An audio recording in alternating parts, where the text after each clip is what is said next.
Is that folk music that you play there? What is that? How do you call that folk music?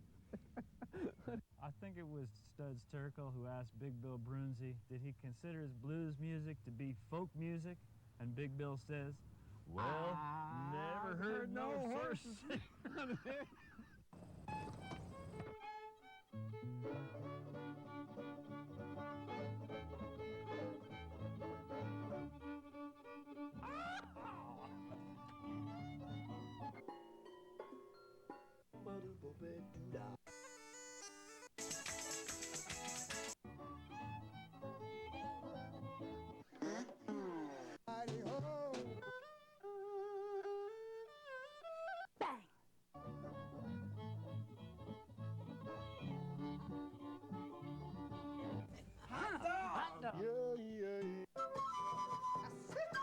Don't hesitate. It could be your ticket to a new tomorrow.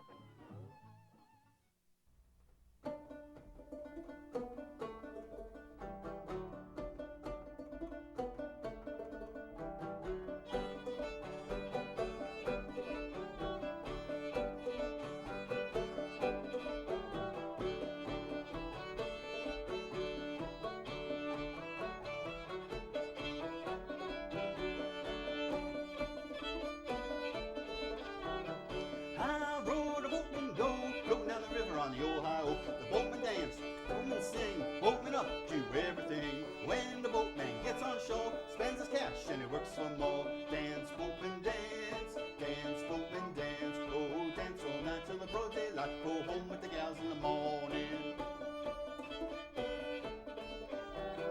High road, a boatman go, floating down the river on the Ohio. The boatman is a thrifty man, none can do what the boatman can. I never seen a pretty gal in my life, that she was a boatman's wife. Dance, boatman, dance, dance, boatman, dance. Go dance all night till the broad daylight. Go home with the gals in the morning.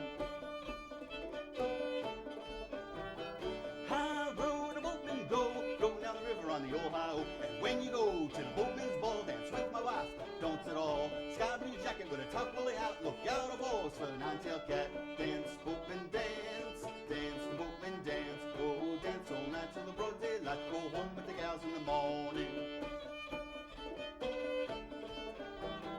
High road, a boatman go, floating down the river on the Ohio. And when the boatman blows his horn, look out, oh man, your hog is gone. Catch my sheep, you catch my shoat, you put 'em in the bag and you tote 'em in the boat. Dance, boatman, dance, dance, the boatman dance. Go dance all night till the broad daylight. Go home with the gals in the morning.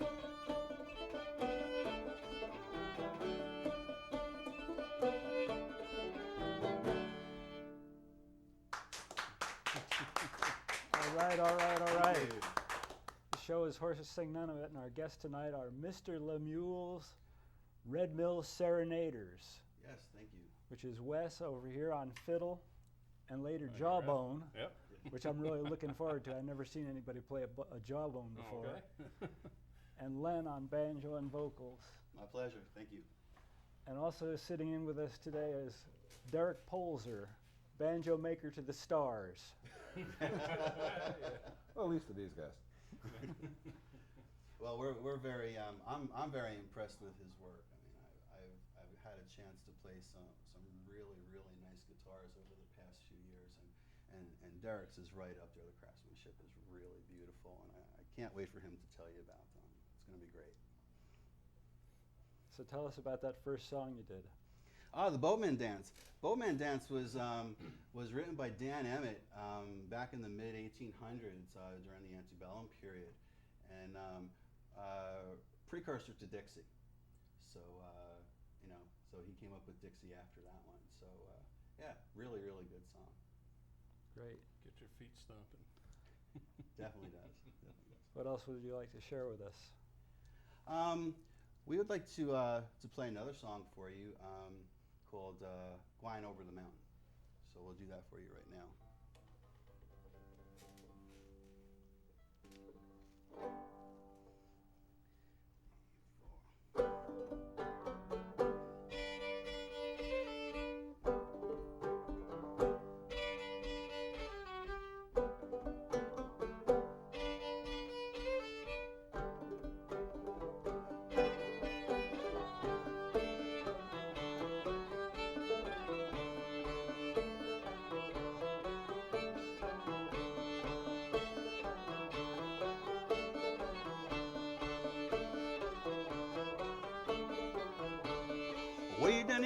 cane took break.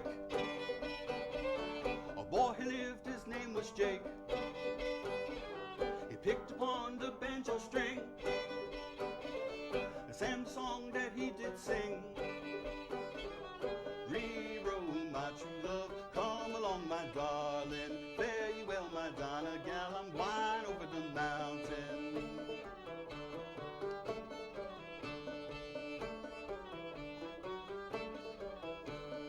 Come, my love, and go with me. I'm going away to Tennessee. A horse and cart shall pull you round. Walk uphill and foot it down. Rero, my true love, come along, my darling. Fare you well, my Donna gal, I'm going over the mountain.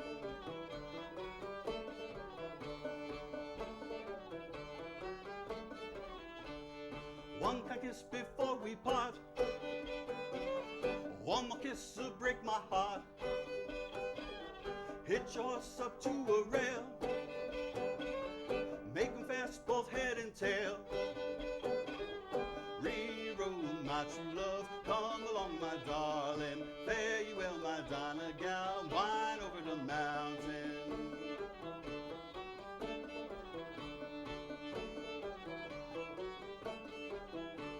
I fed my horse in a poplar trough. The old horse clutched the hoop and cough. I licked him with a hickory stick. Upon the ground begin to kick. Rero, my true love, come along, my darling. Fare you well, my Donna gal, I'm going over the mountain.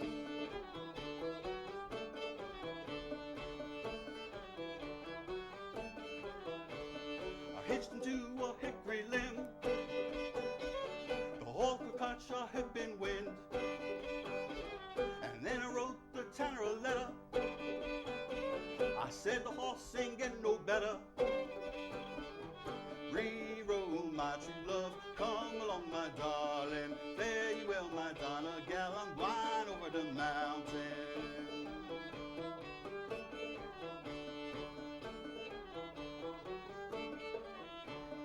The old horse died, I dig a hole. I covered him up, both body and soul. The tanner come and soon he found the horse was 2 feet under the ground. Rero, my true love, come along, my darling. Fare you well, my Donna gal, I'm going over the mountain.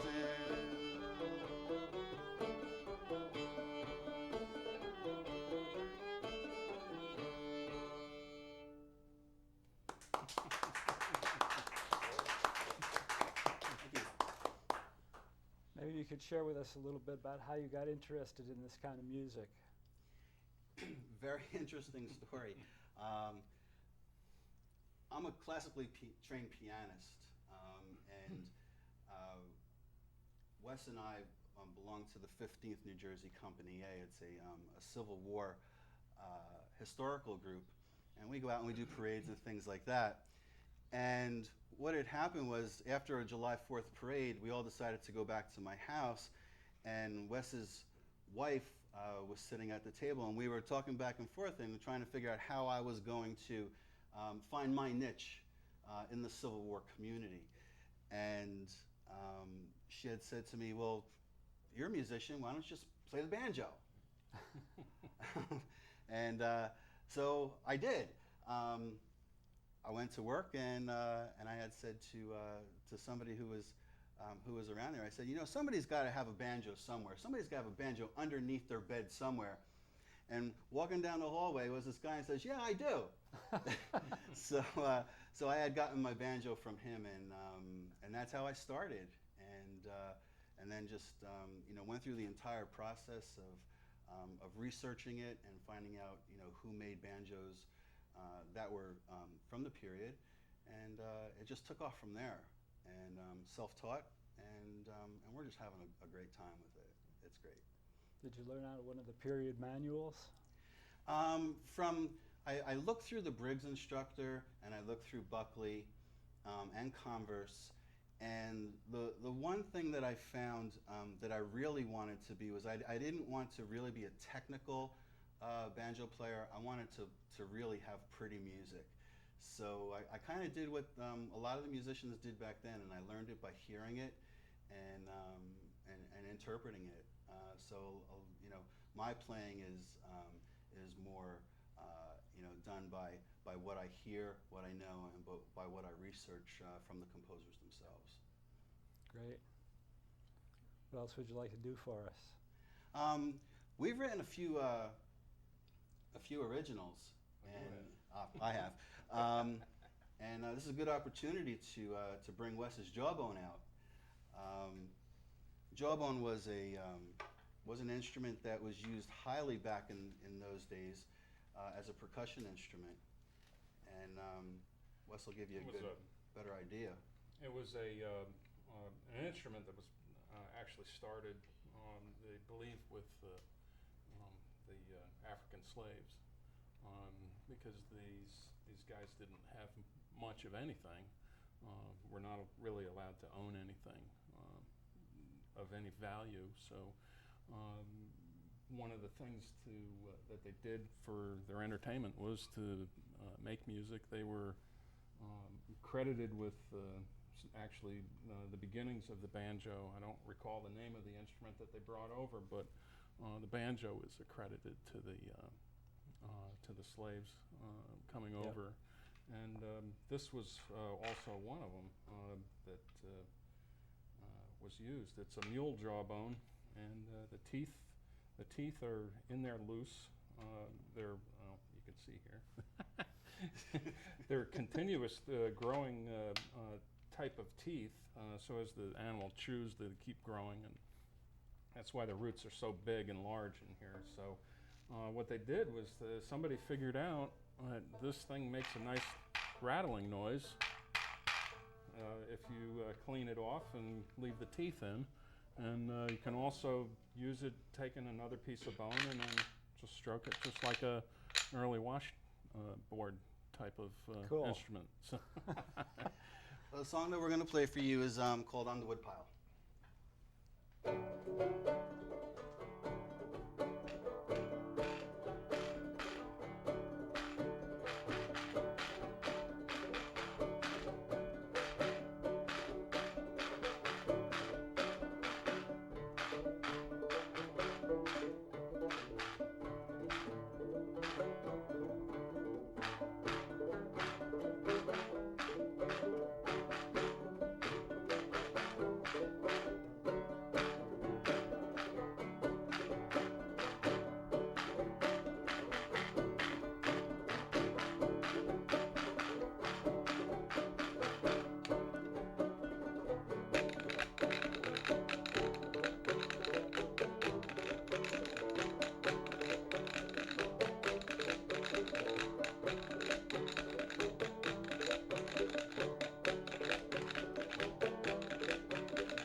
We should let folks know they can find out more information about you by Googling Red Mill Serenaders. Yes. They'll take you right to the website. Yes, it will. Yes, and we have a whole educational page also that will let everybody know everything about the banjo all the way back from when the slaves brought it over and its development all the way through today. So, so it's a very informative website also. There's also a very interesting list of places that you've played at. Oh yeah, we've done some really nice places. We've played at the Union League in Philadelphia for the Lincoln Ball this past February. We've also been down at Gettysburg at the Gaslight Inn. We've played down at the Hadley Museum that's in Delaware, right? yeah, the DuPont. The DuPont Museum. The Red Mill Museum. The Red Mill Museum in Clinton, New Jersey. And we've done a few things. We played for Nights Out at the Arts for the Merck Foundation for 2 years to benefit elementary schools throughout Hunterdon County here in New Jersey. And also at plenty of Civil War reenactments. Yeah. Yes, yes. Yeah, you can find us right down in Gettysburg because my buddy here has a house down in Gettysburg, right off of Middle Street. So, so you'll find us down in Gettysburg. We'll be sitting on the streets and we'll be playing down there. Great. What else would you like to do? There's another song that that I wrote when I was first starting to get into playing. I was looking for things about New Jersey troops. Since I was a member of the 15th New Jersey, wanted to know what there was out there. So when we were in camp or something, we can figure out what we could play. So there was nothing out there for New Jersey troops. So I wrote my own. So here it is.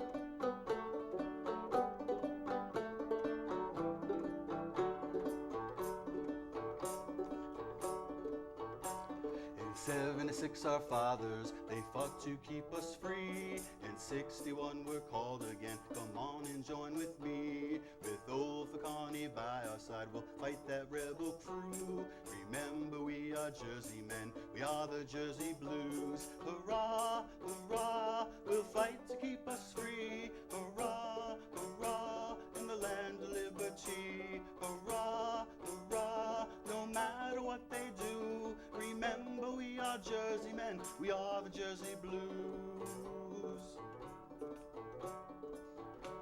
Now mother dear, please do not fret, I'm sure you would agree. 'Tis best to die a fightin', no other way for me. And Father Abe, we're by your side, we're loyal through and through. Remember we're your Jersey men, we are your Jersey Blues. Hurrah, hurrah, we'll fight to keep us free. Hurrah, hurrah, in the land of liberty. Hurrah, hurrah, we're loyal through and through. Remember we are Jersey men, we are the Jersey Blues. I am a Union soldier, I have no need to fear. We're the Army of Potomac, New Jersey volunteers. And off to Washington we'll march, I'll stand and fight with you. Remember we are Jersey men, we are the Jersey Blues. Hurrah, hurrah, we'll fight to keep us free. Hurrah, hurrah, in the land of liberty. Hurrah, hurrah, we're loyal through and through. Remember we are Jersey men, we are the Jersey Blues. Hurrah, hurrah, we'll fight to keep us free. Hurrah, hurrah, in the land of liberty. Hurrah, hurrah, no matter what they do. Remember we are Jersey men, we are the Jersey Blues.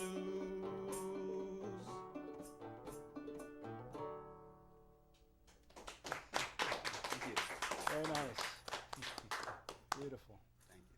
Would now be a good juncture to have Derek give his talk about the... Oh, definitely. I think that I've given you a good idea of how it sounded. Now let's see how they're built. The floor is yours, Derek. Oh my. Well, let's see. I first came interested in these banjos a number of years ago. My oldest son, Cal, wanted to join a Civil War reenactment unit. And so we went shopping around for a unit and decided on a Confederate unit, 2nd Texas Cavalry, Company A.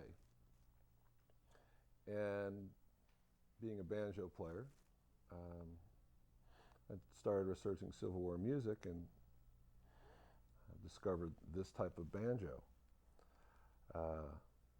And I wanted to play it. So I looked around and I saw the prices of these things, and I remembered that I was a woodworker, and decided I was going to build one. So I went out in the shop, and after some trial and error, I came up with this instrument. This is the first one I ever built.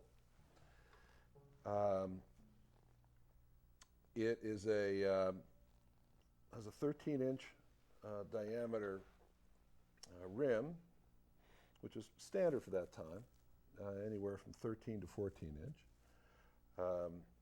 It's a tack head, meaning the calfskin. Vegans beware. The calfskin is stretched over and tacked down with upholstery tacks. So this one I built pretty much from just the seat of my pants. I had pictures, and that was about it. I took the measurements off of, I should say, I took the measurements for the neck off my banjo I normally, would regularly play. Interestingly, the wood for this banjo came from an old futon bed. It's all maple. Like I say, I wouldn't say it's necessarily historically accurate, but I was very pleased with it. I liked the sound, I liked how it played, and it inspired me to keep going. The next, I built a couple others, and then I was asked by a friend of mine from the 1st Confederate Regulars, Sergeant, what's his last name? I forget. Artie Green. He asked me to build one. He doesn't play yet, but he asked me to build one. He was very specific about what he wanted. He wanted something kind of on the short side, smaller head, and easier to carry. So I recently finished this for him. Again. Oops. So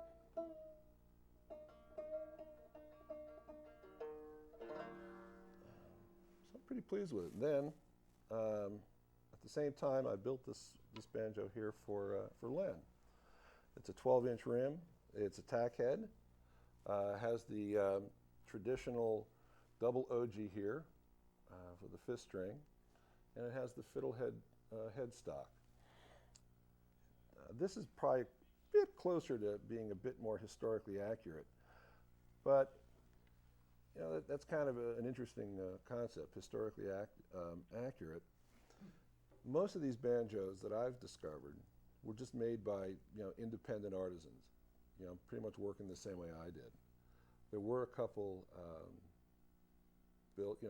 professional builders. One was William Boucher from Baltimore. He was building in the 1840s. There's been a lot of players, and there's been a lot of controversy.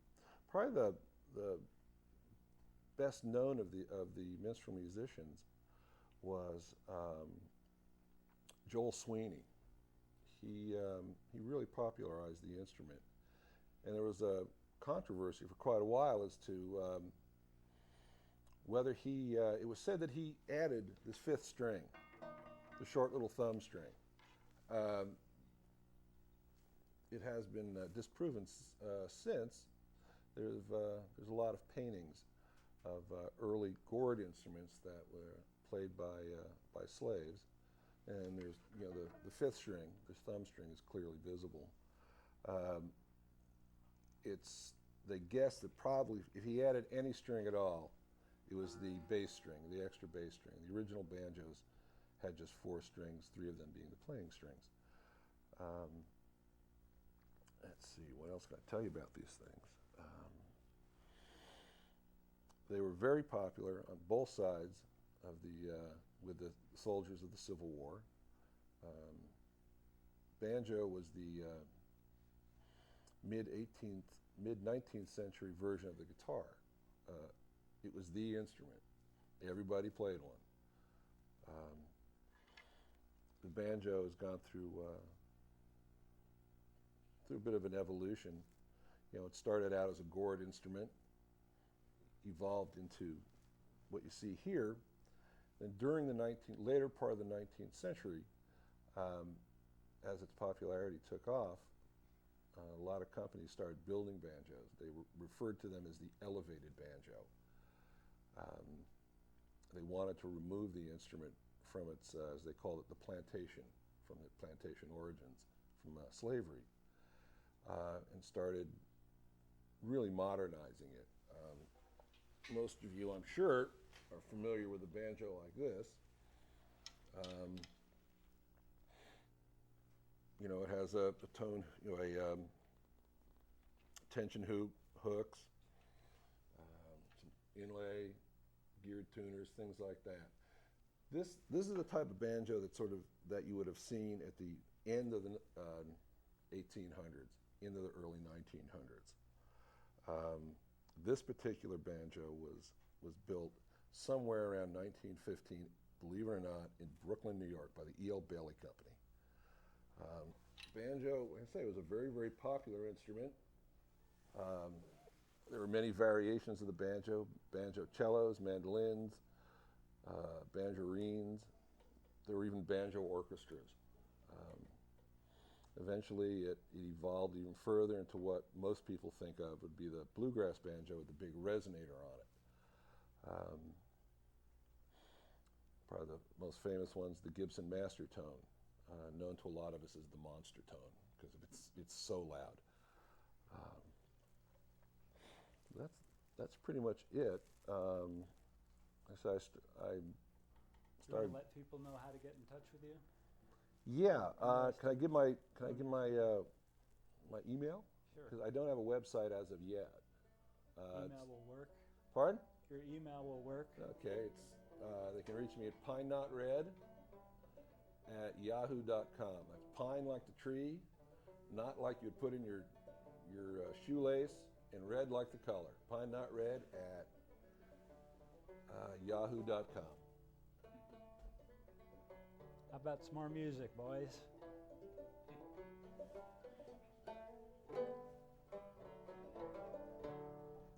Go for it, Wes. What are we playing? Soldier's Joy. Please do.